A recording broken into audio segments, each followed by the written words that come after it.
Welcome to a video from DigitalLifestyle.com.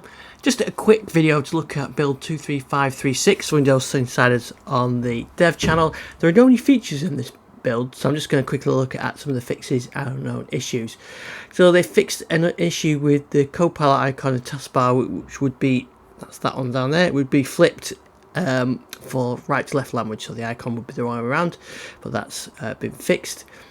They fixed an issue with Explorer crashing when you first powered on your device. I've rebooted this virtual machine a few times and not seen issues with it so far, but anyway, that's been, if you do get that, that's been fixed. They fixed some issues with live captions. They fixed issues with high CPU on CTFMon in recent flights, and they fixed some issues with settings on the new homepage.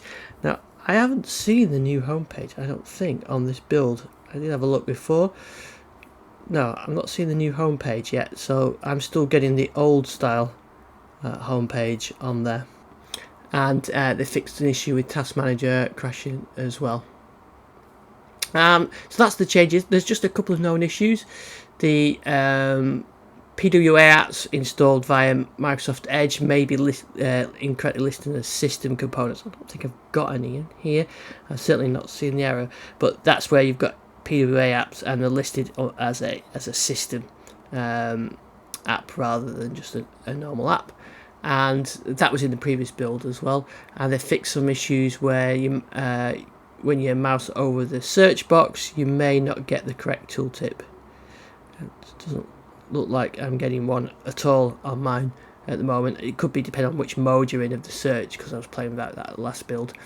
There's a new one which is the emoji panel may no longer appear after updating to this build. Looks fine to me. And there may be an issue with Copilot switching out and back into it. So I've not got the new start new start page, home page in settings, but I've not also got some of the builds as well. So some of the bugs as well. So there you go. So that's what's new in this build 23536. There's not a huge amount in there. I'm hoping that we'll get some nice new features soon as Microsoft get ready for the next release. I'm pretty sure 23H2, which is on the beta channel, will be rolling out in the next couple of months, and then maybe we'll get some more stuff on here. Anyway, thanks for watching. You can find out more on digitalifestyle.com. I'll see you on the next video.